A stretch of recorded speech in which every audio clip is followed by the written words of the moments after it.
Welcome back to the Talk with AVC. We've got our final segment of the day here where we got our NFL segment. Should be a lot of fun because we've got a lot of stuff to talk this week. And Gronk just landed the TV job. Good for him. That should be very entertaining to watch with the NFL. That should be fun to watch. I don't have a ton of details on that, but that should be fun to watch.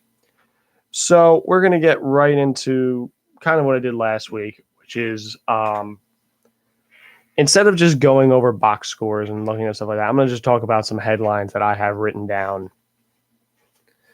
I think it just, as most of you said, you wanted to see less facts, more opinion. So there we go. The Packers recoup. The Packers recoup in Dallas and continue their winning ways against the Cowboys. I can't remember, honestly, the last time the Cowboys beat Aaron Rodgers. But I don't know if they really beat Aaron Rodgers this week. I think they really lost to Aaron Jones and the Packers' pass defense. The true weakness of this Packers team is definitely the run defense. That's definitely their weakness. The run game finally showed up for them this week. I think the Matt LaFleur offense and the way it's supposed to be run sort of clicked this week. Because in order to make this Kyle Shanahan, Matt LaFleur, Sean McVay offense, in order to make that type of offense work, you have to be able to run the ball so you can build off the play action. Aaron Jones was really able to run the ball this week against this defense. It definitely gives me some question marks about this Cowboys defense heading forward. Is it possible we overrated them? It might be possible. I wouldn't say they're a bad defense, but I think we overrated their run defense slightly. Dak Prescott did not look good this week. He just simply did not look good. Too many costly interceptions. Too many rookie mistakes. Staying in the pocket too long. Not getting rid of the ball. But he did come back late. It was just too late. He woke up in the second half, but it was too late by that point. The Packers had kind of put it in cruise control. It's just too little too late for Dak and the Cowboys this week. I'm waiting to see, does he kind of have that dominant game? He hasn't had it yet. Amari Cooper has played great, though. So it's not like they've been completely void in Dallas. And they're still a playoff contender, but they have to be careful with some of their games going forward with the Eagles starting to wake up a little bit. So that was the Packers recoup. The next one. Are the 49ers legitimate or are they lucky? The 49ers are one of two only undefeated teams left in football right now. We have the Pats and we have the 49ers. Pats are the Pats. I don't even really need to talk about that too much. Their offense looks a little sluggish, but it's Tom Brady. I think he'll wake up in time. That defense looks amazing. The 49ers. They're an interesting team. I'm seeing a lot of good things from the 49ers, especially this week against Cleveland. One thing they hadn't been doing in previous games, which is why people thought they were lucky. They were getting a lot of turnovers, a lot of lucky turnovers, but they weren't really converting on them. They were either turning over the ball themselves or they were not really attacking on offense the way you'd expect a Kyle Shanahan offense to attack. They looked really good this week. And again, I go back to the run game and how vital that is in this type of system. Both Matt Breida and Tevin Coleman, both very similar running backs. I think Coleman's a little bit of a better receiver, but very similar running backs. Both get over 100 yards this week. They both played great. They were just able to move the ball on Cleveland. Jimmy Garoppolo did what he had to do. He looked pretty good. George Kittle is George Kittle. And this not too bad receiving core, but no real star receiving core did their job. But I think what really makes the Niners legit is actually is their run game, first off, but it's not only their offense, it's their defense. Their defense has played really well in these first few games. I think it's gone very unnoticed, and I think that's unfair. Nick Bosa, we finally got to see Nick Bosa this weekend. Boy, was he showing he was worth being that high of a draft pick. Wow, did he look good. I watched pretty much almost all that game and split screen with that in the Yankee game. I watched almost the entirety of that game, and every passing down, he was getting pressure. Whether it was a sack, he only got a couple sacks, but He was pushing back alignment. He was making plays in the run game. He looked dominant. The 49ers front seven is possibly the most underrated in football because you got DeForest Buckner, Arik Armstead, Solomon Thomas, Dee Ford, now Nick Bosa. You've got Kawan Alexander who's staying healthy. This is a really good front seven. And then you've got Richard Sherman anchoring a young secondary. This is a team, honestly, they could be my pick to win the NFC West right now. I don't know how long the Seahawks are going to last on Russell Wilson's back, and the Rams do not look right. The key for the 49ers is they're going to really be legit, and they're going to get deep into the playoffs. And they're going to win, not only just win their division, but specifically get into the playoffs. They need to really dominate this early part of their schedule. They do have an easy front schedule. Their back end is more difficult. You got teams like the Packers, the Saints. They've got some tough teams on the back end of their schedule, and they need to win games in the division. They need to beat the Rams and the Seahawks. But the key for them to win games is simply they found an identity. Run the ball, work off play action, hold teams down with your defense. Personally, I think they're legit. I think this game solidified that they're legit for me. They finally got a dominant win. And you know what? We'll set it up right into that next little segue here. What's wrong with Baker Mayfield and the Browns offense? When Baker had his season last year, I think the fact that the Browns were winning some games overshadowed a lot of flaws that people weren't really looking at with Baker at the time. Some of those being Baker turns the ball over a lot. Let's be real here in the NFL. If you look at Baker's stat, he turns the ball over quite a bit. He's a gunslinger. That's why he gets some Brett Favre comparisons somehow. But he turns the ball over quite a bit. And that, I think, is an issue that's finally starting to really hurt this team. As far as what was wrong with him versus the 49ers, he was not dealing with pressure well. I think we didn't look at, because of all the skill players they have, we don't look at, this is a bad offensive line. This is not a good offensive line in Cleveland. And, they kind of choose on offense when they pick and choose when they want to show up. Same thing with their defense. They kind of pick and choose when they show up. They're very inconsistent. Baker's having a real sophomore slump. We have to remember he only played 7 games last year. He didn't play a ton of games, so he's still going through growing pains. I wouldn't be hugely concerned with his future outlook, but as of right now, I think I'd be a little concerned that he isn't the be-all, end-all of this offense. And I think they should move the identity away from just him and more towards the ground game, especially as we get closer and closer to Kareem Hunt coming back. Their identity should be grounding and pounding the ball, even with that star receiving core. So we got that one out of the way. Crack showing in the Chiefs' armor. The Chiefs suffered their first loss against the Colts. This was a weird game, and I'm going to be honest, I didn't see a ton of it because I didn't think the Colts really had much of a chance. This is a team that everybody keeps sleeping on, but again, as I said with the Browns, an important thing is turnover differential, and the Colts don't turn over the ball. They don't. They hold on to the ball. And, they did just enough to win. The Chiefs offense Mahomes didn't play bad, but he wasn't his normal dominant self. I think second year film is starting to go with Mahomes. Teams are starting to figure out how to defend him a little bit. I don't expect this to last. I think they're going to recover from this. This should be a bit of a wake-up call for the Chiefs. I think, honestly, this could be a good thing. And with the Chargers losing to Denver, I don't really see it being much of a problem for them in the division. They'll bounce back from this. Colts, this is a big win, but they got to keep it consistent. You can't lose to the Raiders one week and then beat the Chiefs. You need to keep it consistent.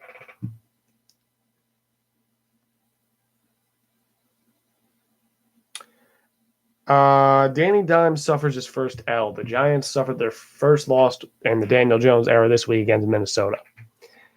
Minnesota, honestly, did not play that great. The Giants hung with them for most of the game. I think Daniel Jones has injected a ton of life into this team, not just the offense, into this team in general. From what I've read, Saquon Barkley won't play this week versus the Patriots, so you might get Daniel Jones' second loss this week. That'd be my assumption, unless Eli can give him some of his anti-Patriot powers. I'm not even going to say the defense cost him too much because the defense did all right, but Pat Shurmur has some predictable play calling, and it's not great.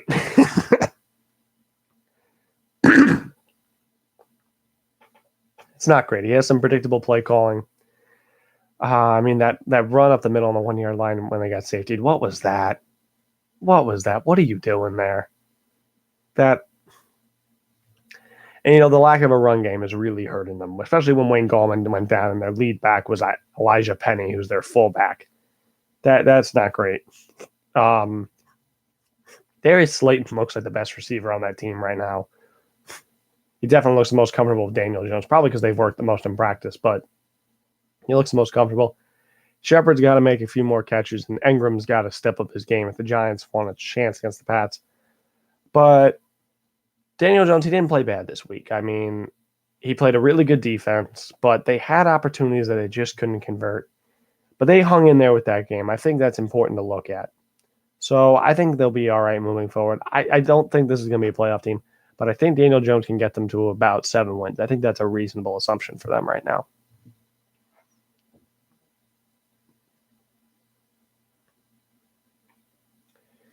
CMVP. Yes, my MVP pick as of right now is running back Christian McCaffrey from the Carolina Panthers.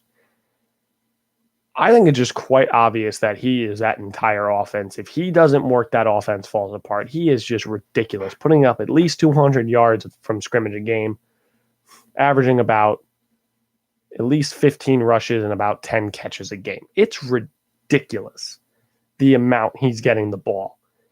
And I think the MVP shouldn't just go to the quarterback of the team who gets the most wins. The MVP award goes to whoever is the most valuable player for their team. And without Christian McCaffrey, this team goes nowhere. You think Kyle Allen will win these games without Christian McCaffrey? I beg to differ. I don't think Cam Newton can win any games without Christian McCaffrey. And you notice in Carolina's biggest loss this year to the Bucs, they really stopped Christian McCaffrey. And look what happened. The Panthers couldn't really do anything on offense. So Christian McCaffrey, he's just having a great year. I wouldn't say he's establishing himself as the best running back in football. I don't think he is. I think he has a little bit of a ceiling just because of his size and the fact that he's not much of a power back. He can't really do much in short yardage. He's a little limited at times, but oh my gosh, is he a great weapon to have for the Carolina Panthers. And he's the reason they're anywhere near the division title at this point. Are the Seahawks legit? I had this talk with a few friends last year when they made the playoffs on Russell Wilson's broken back, but they lost to the Cowboys. I think we're seeing a very similar trend play out this week. Russell Wilson is basically a one-man show out there winning them games. The Seahawks offense is basically run the ball, then let Russell Wilson do whatever he wants, usually throw deep while on the run. He's running for his life a lot of times. Russell Wilson is the most underrated quarterback in football, and it's not even close. He is completely underrated. I think people always forget about him when they look into the top 5 list for quarterbacks. Arguably, he's been the best quarterback in the NFC this year. I think he just has. He's shown up in every game. And again, he'd be my other pick for the MVP award. You don't usually say if this guy's out, there's no chance of winning. I don't think the Seahawks can win a game without Russell Wilson. I just don't think they can. They really don't.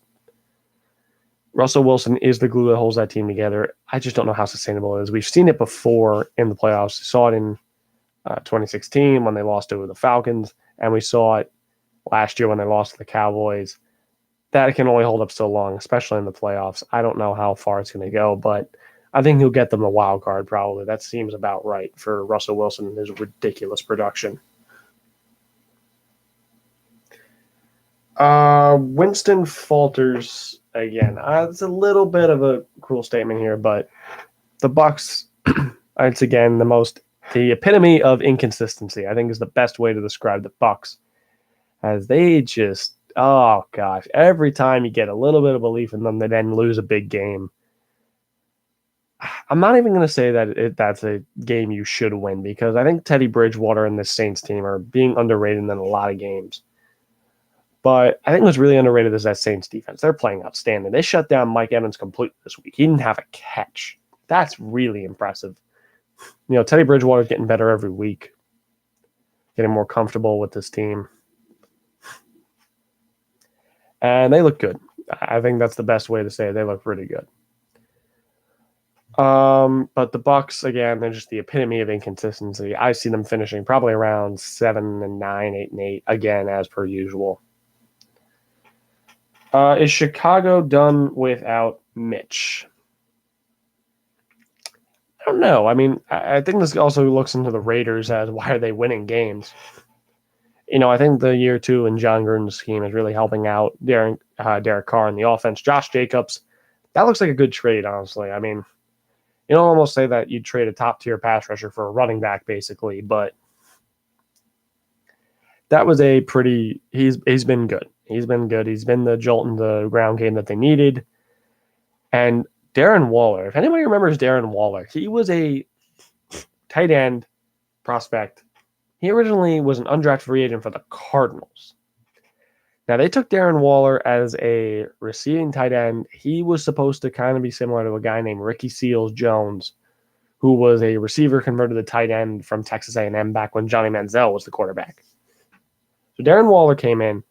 His speed was always really apparent, but he never really had any form of a consistent game.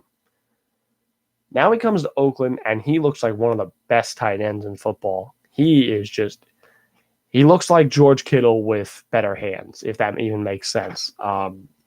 He's been able to do everything this year. He can run block. He's fast. He can catch the ball. His route running leaves a little bit to desire, but he's a tight end. You don't really need to have the greatest route running for that. But he's been the breakout player on offense that they really needed because after Antonio Brown, they just traded for Zay Jones to get another receiver, but after Antonio Brown, oh gosh, I don't even want to, we're not even going to skip. After that whole debacle, they needed another weapon, and Darren Waller stepped up, and I think that's what's really contributing to the Raiders' production. Did Chicago leave their defense in America this week and forget it when they were going to London? Maybe, but I think the Raiders are just playing well right now, and Chicago needs a little bit of a shot in the arm. They need something to give them a spark, and they just don't have it right now.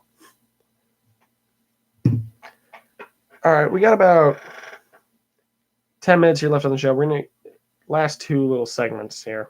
I talked last week about the Steelers heading for a cliff. They looked solid this week. Until Mason Rudolph had that really scary injury. Prayers up for him. I hope he's all right after that concussion.